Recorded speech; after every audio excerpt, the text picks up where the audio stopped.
Welcome to Deloitte M&A Views, a Deloitte podcast series exploring the latest trends and topics in mergers and acquisitions.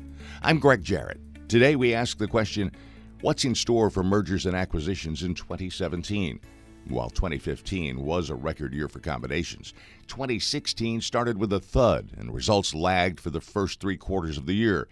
But in October and November, companies unleashed an unprecedented wave of deals, making it the busiest such period ever for domestic M&A. Will this momentum be sustained? According to the results of our newest survey of 1,000 corporate executives and private equity investors, activity is poised to accelerate, perhaps significantly.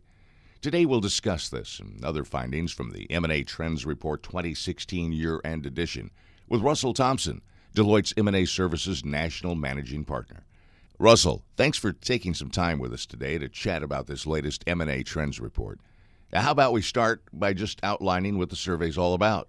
Sure thing, Greg. This is the 4th edition of our M&A Trends Report, and once again we surveyed over 1,000 executives.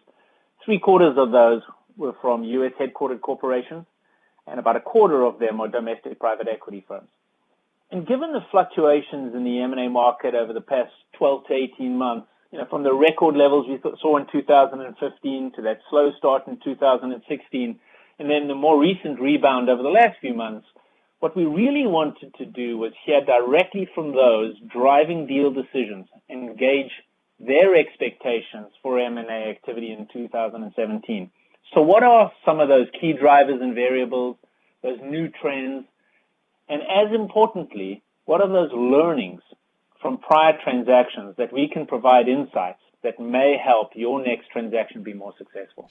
No matter where you turn, Russell, people say we live in interesting times that are probably affecting every phase of all the markets.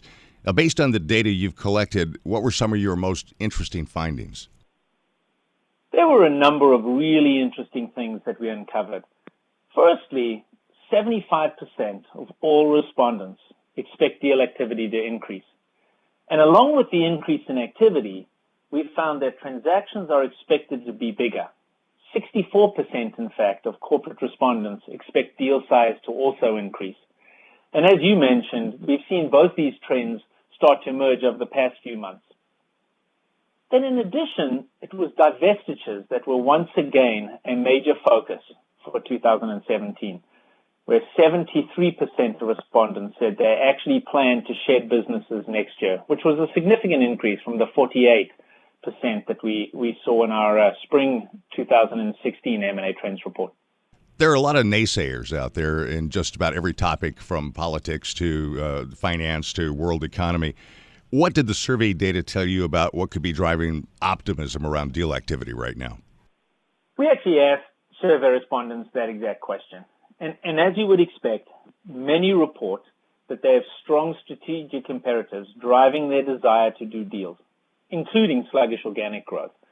And all of this is further supported by an environment of high stock prices, low interest rates, and high levels of balance sheet cash that are conducive to doing more deals. But one interesting perspective was that acquiring technology assets surged to the number 2 spot as the main strategic driver for M&A, which was more than triple the level of importance cited in the spring 2016 M&A survey. And this all ties directly to another key theme that emerged strongly in the survey, that of industry convergence, where technology was seen as the sector most likely to converge with others at about twice the rate of convergence expected in financial services, construction, energy, telecom, professional services, and others, respectively. Now, with all of this activity, with everybody climbing on board, seems like it might drive the price up for a lot of M&A activity. Russell, is it anticipated that deals in 2017 are going to be worth it?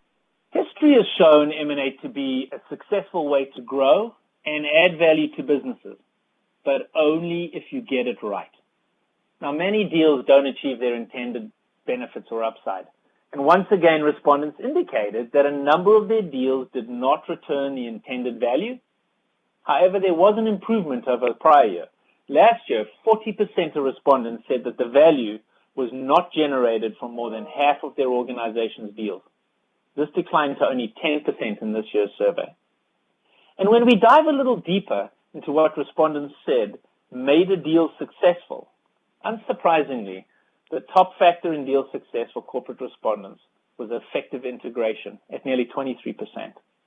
And to me, this really re-emphasized the importance of a well-thought-out M&A strategy that's not only supported by robust and complete diligence and execution, but also by both a well-planned and then a very well-executed integration. Russell, we've got a lot of information here. Is there a way to condense down what we've gotten so far to wrap it up for our listeners in a tidy package? Absolutely, Greg. Let's boil it down to just a few points. Firstly, an optimism for a continued uptick in M&A transactions, both the number and size. Secondly, an acknowledgement of the headwinds that M&A continues to face, including global economic uncertainty. And thirdly, an emphasis on the importance of a well-thought-out M&A strategy and planned execution and integration being critical to realizing the intended benefits of any deal. And perhaps in closing, let me say, while the ongoing U.S. presidential transition will likely introduce other variables that will continue to influence the M&A landscape, the survey provides a solid platform of expectations, trends, and insights that should serve as a very good baseline. I'm Greg Jarrett. Thanks for listening to Deloitte M&A Views, sponsored by Deloitte's M&A Institute.